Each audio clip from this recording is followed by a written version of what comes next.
And good morning friends. आज हम 17 सितंबर 2025 के सभी महत्वपूर्ण करंट अफेयर पर चर्चा करेंगे ताकि परीक्षा में आने वाले सभी सवालों को आप आसानी से हल कर सकें। साथ ही इस प्रोग्राम के अंत में जो हाल ही में गवर्नमेंट वैकेंसीज निकली हैं उनकी अपडेट भी प्रोग्राम के अंत में दी गई है। जैसा कि हमारे प्रोग्राम की शुरुआत एक सकारात्मक विचार के साथ होती है, आज का सकारात्मक विचार है, जब तक आप खुद हार नहीं मानते कोई आपको हरा नहीं सकता। इस कोट के साथ आज हम अपने प्रोग्राम की शुरुआत करते हैं और जानते हैं आज के सभी महत्वपूर्ण करंट अफेयर्स। राष्ट्रीय इंजीनियर्स दिवस प्रतिवर्ष कब मनाया जाता है? 15 सितंबर को राष्ट्रीय इंजीनियर्स दिवस मनाया जाता है। सितंबर महीने के अन्य महत्वपूर्ण दिन: 1 सितंबर को राष्ट्रीय पोषण सप्ताह दिवस, 2 सितंबर को विश्व नारियल दिवस, 3 सितंबर को नेशनल स्काई स्क्रैपर डे, 4 सितंबर को राष्ट्रीय कृमि मुक्ति दिवस, 5 सितंबर को शिक्षक दिवस, अंतर्राष्ट्रीय दान दिवस, 8 सितंबर को अंतर्राष्ट्रीय बिजनेस दिवस, 10 सितंबर को विश्व आत्महत्या निषेध दिवस व 11 सितंबर को राष्ट्रीय वन शहीद दिवस मनाया जाता है। 12 सितंबर को विश्व डॉल्फिन दिवस, 13 सितंबर को विश्व प्राथमिकता चिकित्सा दिवस व 14 सितंबर को हिंदी दिवस मनाया जाता है। भारतीय महिला हॉकी टीम ने चीन में आयोजित महिला एशिया कप 2025 में कौन सा पदक जीता? भारतीय महिला हॉकी टीम ने चीन में आयोजित महिला एशिया कप 2025 में रजत पदक जीता। भारत ने किस देश को हराकर डेविस कप 2026 में क्वालिफाइंग में स्थान प्राप्त किया? भारत ने स्विट्जरलैंड को हराकर डेविस कप 2026 में स्थान प्राप्त किया। स्विट्जरलैंड की राजधानी बर्न, मुद्रा स्विस फ्रैंक व राष्ट्रपति केरिन क्लेयर शूटर जी हैं। हाल में तिरुमाला हिल्स और एरामाटी ट्रीबालू किस राज्य में स्थित है जिन्हें यूनेस्को की संभावित सूची में शामिल किया गया? आंध्र प्रदेश में स्थित तिरुमाला हिल्स और एरामाटी ट्रीबालू को यूनेस्को की संभावित सूची में शामिल किया गया। आंध्र प्रदेश की राजधानी अमरावती, मुख्यमंत्री नारा चंद्रबाबू नायडू व गवर्नर एस अब्दुल नजीर जी हैं। आंध्र प्रदेश की स्थापना 1 नवंबर 1956 को की गई थी। प्रदेश में श्री वेंकटेश्वर राष्ट्रीय उद्यान, राजीव गांधी राष्ट्रीय उद्यान व पापीकोडालू राष्ट्रीय उद्यान स्थित हैं। हाल ही में भारत के 15वें उपराष्ट्रपति सीपी राधाकृष्णन का सचिव निम्न में से किसे नियुक्त किया गया है? अमित खरे जी को भारत के 15वें उपराष्ट्रपति सीपी राधाकृष्णन जी का सचिव नियुक्त किया गया। हाल ही में अंतर्राष्ट्रीय इलेक्ट्रॉनिक्स आयोग (आईईसी) की 79वीं आम बैठक जीएम किस देश में आयोजित की जाएगी?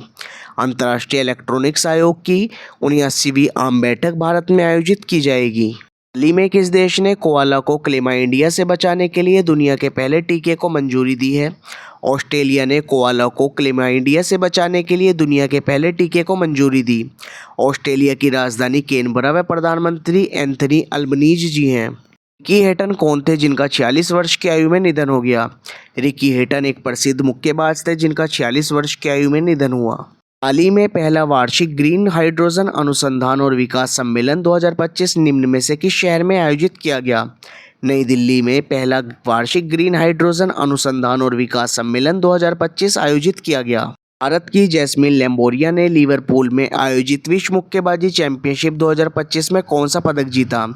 जैस्मिन लैम्बोरिया ने लिवरपूल में आयोजित विश्व मुक्केबाजी चैंपियनशिप 2025 में स्वर्ण पदक जीता। 2025 में आयोजित दिलीप ट्रॉफी के 62वें संस्करण का खिताब किसने जीता?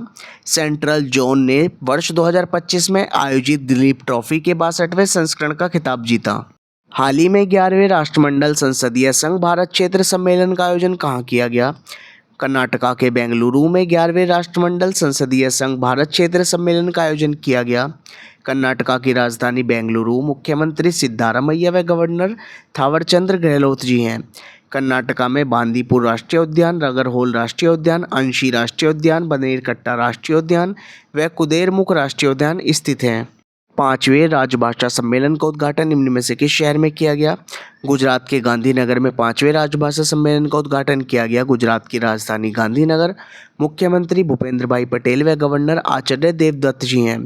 गुजरात में गिरी राष्ट्रीय उद्यान स्थित है जो कि एशियाई शेरों के लिए प्रसिद्ध है। 3 बार PFA player of the year का पुरस्कार जीतने वाले पहले खिलाड़ी मोहम्मद सलाह बन गए। India's first radicals, young Bengal and the British Empire नामक किताब रोशिका चौधरी जी द्वारा लिखी गई। सूर्य के अध्ययन के लिए नासा ने सूर्य एआई को विकसित किया। विश्व स्वास्थ्य संगठन ने नेपाल को रूबेला मुक्त घोषित किया। एनएसडब्ल्यू स्क्वैश बोगा ओपन 2025 का खिताब हबीबा हानी जी ने जीता। विश्व स्वास्थ्य संगठन ने केन्या को निद्रा रोग से मुक्त घोषित किया। ब्राइट स्टार नामक सैन्य अभ्यास मिशन में आयोजित किया गया। स्थानीय न्याय में महिलाओं को सशक्त बनाने के लिए पहले अम्मा सम्मान दिवस पर नारी अदालत की शुरुआत सिक्किम में की गई। ई मोबिलिटी को बढ़ावा देने के लिए भारत ने नॉर्वे के साथ दोस्ती पहल शुरू की।